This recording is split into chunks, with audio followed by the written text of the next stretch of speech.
Hey, what's up? This is Aaron. And this is Tino. And we are Half of Mice and Men, and you are watching Loudwire. Did the band ever consider looking for maybe an additional vocalist? We did. No, we definitely did. And a few names came up, but I think when we kind of started jamming again, we all kind of just talked about it, and I think we all kind of came to the same conclusion that it just wouldn't feel right for us to kind of, be playing a show and look over and seeing somebody that's not him doing his, doing his job and taking his place. So I think for us, it just kind of, in the familial sense, just kind of, it felt more right to kind of keep it the unit and not try and replace him and not try and recreate something that, frankly, I mean, he's, you can't replace Austin Carlile as a front man. So it's like, why would we try? And have you spoken with Austin? How is he feeling? Recently, yeah. He's in Costa Rica. He's doing medical treatments. He lives out there with his family too, so he's spending time living life, and that's the most important thing, that in this lifestyle, just, the flights and the no flights and then the no sleep and the this and the that, it's intense, and so he's doing what he's doing out there, and we're continuing to kind of grind away out here, and the four of us really wanted to make a statement and have us be, step up and continue to be the unit that we have been, and do right by the songs and do right by the music that we've written all these years, and really just honor what we feel like is the best way to continue the legacy and to continue the music. And Austin didn't want us to slow down, and it's so difficult, with his health situation, and his life is so very important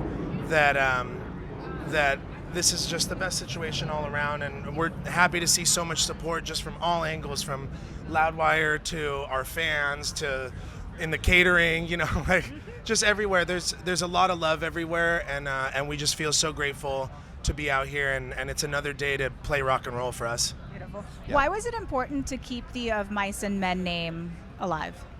What's funny is, for us, it really didn't have much to do with the name or the branding or the size of the band. For us, it was about the songs.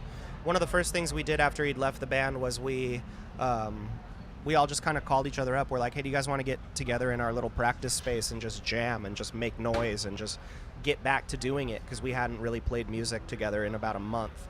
So we kind of got back in, we kind of started jamming the old songs, and I think there was just this kind of like resounding moment with all of us where we were like, man, these songs are really important. And like, granted, it's never going to be the same, because it's not supposed to. You lose somebody, exactly. You lose a member of your family like that, and in our band, we are very much a family, and you lose a member of your family like that, and it's not ever going to be the same. But what you create, what you make, the art that you share with the world, and the meaning that has between us and our fans, I think that it mostly came down to the songs more so than the band name. Okay, makes sense. Was the first gig that you guys played without him Los Rages recently? How did it go? What was that like? Oh, it was incredible. I won't say that we weren't nervous. I was nervous. We were. I tried to change our chant in the beginning. I was like, let's try something new, and then we were like, let's just get up there and do what we always do. And it was really exciting, and the crowd was awesome. My parents had came out to the show. Just all around, it was a great time. And I think after that show, we kind of all got off stage and we were like, yeah, you know what, we did make the right call. Rather than ending it was the right decision to keep it going. And your parents were like, that's my son. Oh yeah, and my mom was wearing a Breaking Ben hat. Yeah, they're so decked out. They're so supportive. That's like the coolest part about all this, is just all the love and just the support that we're getting from everyone, and from far and wide, from parents to our fans and everything. We really feel the love, and we really appreciate it. So thank you, cool. Everyone that's watching. Unbreakable is the new song. What can you tell us about it musically, lyrically? I think that song lyrically is definitely a reaffirmation for us. It's definitely something that we felt like we wanted to say, because when you do lose somebody that's as integral to your band as Austin was to us, it's really easy to feel like that's insurmountable, and in some ways it is. And I think for us, if anything, what we get to do is we get to create music based around how we feel that we can hopefully share with our fans and hopefully get a response that's, hey, me too.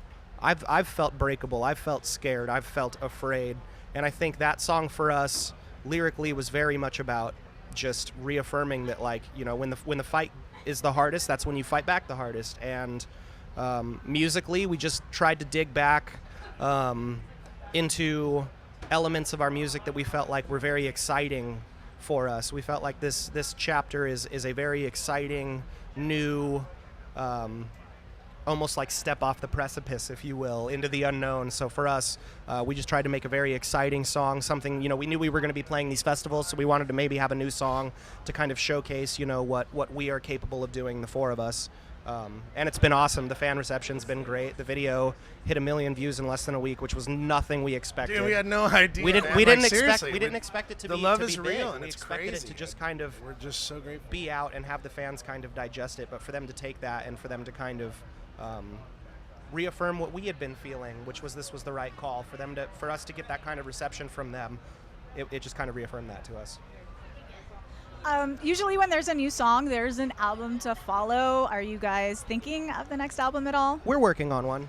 We're taking it slowly. There's no release dates right now. There's no release date for an album.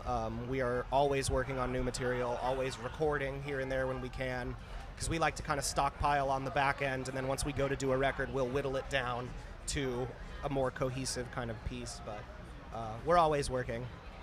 All right, excellent. That's it. Aaron, Tino of Mice Yeah. and Men. Thank you so much for your watching. time. Thank you, and thank you for the support.